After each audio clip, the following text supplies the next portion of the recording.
저는 그거 유행 타는 것 같아요. 어떤 해는 뭐 성형외과가 좀 많이 나왔던 것 같고, 코하고 문구하시면, 특히 현금으로 거래하시면 입도해주겠다 막 이런다든지.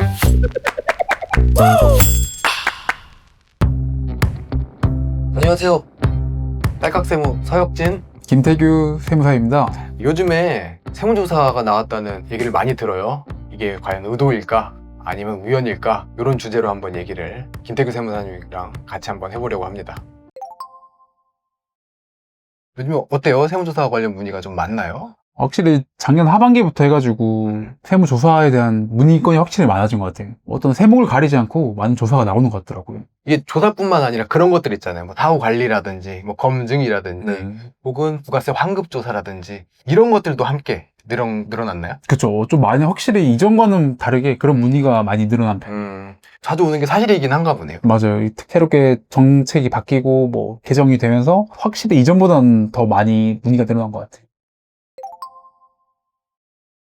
그 의도와 우연의 그 가운데 좀 있지 않나. 사실 세수가 부족하다는 것들을 여러 곳에서 느끼고 있고, 그래서 약간 의도된 부분이 없지 않아 있다.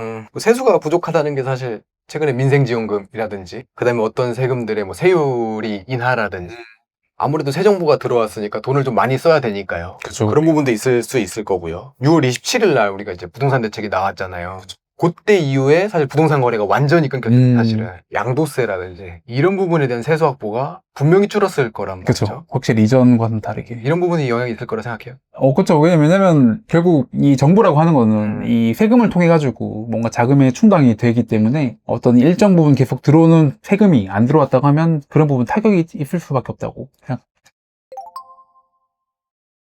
제가 생각하기에도 뭐 긍정적 효과는 분명히 많을 것 같아요. 특히 납세자들이 세무조사가 많이 나온다는 이유 하나만으로도 정확한 신고를 하실 수 있게 될 거예요. 아, 내가 잘못 신고하면 이거 조사가 나오니까, 그리고 가산세까지 맞는구나 라는 생각도 많이 하시게 될 거고, 국세청 입장에서도 보면 뭐 행정 절차가 좀 간소화되겠죠. 정확한 신고가 많이 들어올 테니까. 그럼 이제 반대로 이제 부작용이나 이제 우려되는 점도 있나요?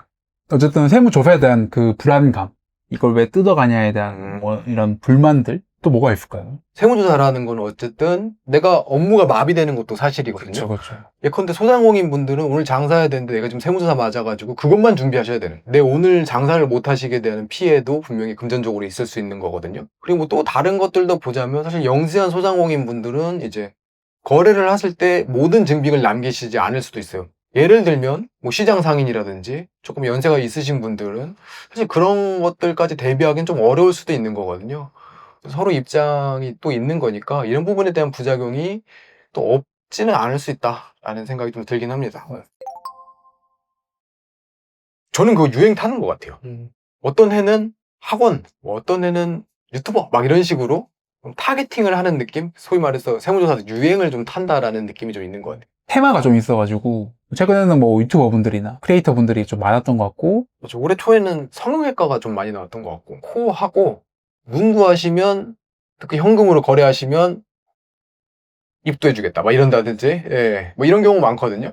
이 세수가 없으면 없을수록 허들이 좀 낮아지고 과거 거를 좀 들추는 경향이 있습니다. 최근에 경기가 좀 어려워가지고 이러면 좀 오래 갈 수도 있습니다. 기간이 많이 지난 건일수록 그거에 대한 소명이나 이 대답을 하는 게 사실 쉽지가 않거든요. 맞죠. 네. 저도 뭐 옛날에 2018년도 19년도에 거래했던 거 기억이 안 나요. 그죠. 터지고 나서 수습도 하죠. 이제 터지고 나서 수습을 하는 게 사실 골치 아픈 일이긴 해요. 과거에 우리 거래를 보면서 이때는 왜 그랬을까라는 이제 유추를 해야 되는 거거든요. 그래가지고 점쟁이가 돼야 돼요. 네, 그래서 좀 골치 아픈 일이긴 한데, 사실 저희가 하는 일이 그거니까 할 수는 있습니다. 다만 이제 저희가 했던 것보다는 조금 더 업무적으로 힘든 건 사실이긴 합니다. 예를 들어 미리 준비해 놓으면 뭐 한 80% 이렇게 막을 수 있는 거를 뒤늦게 조사가 터지고 들어오게 되면 진짜 뭐 절반 정도 막는다던가 이런 식으로 가게 되거든요.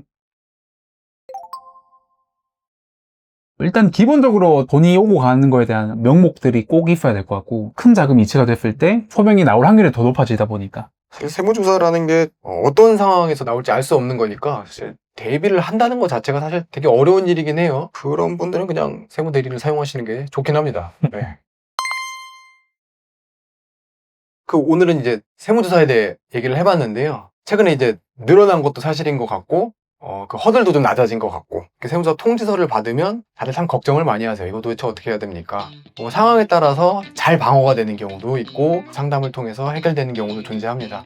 내가 좀 걱정이 많이 된다고 하시면 언제든지 연락을 하셔가지고 상담을 받으시면 좋을 것 같습니다. 지금까지 딸깍세무 서혁진 김태규 세무사였습니다. 감사합니다.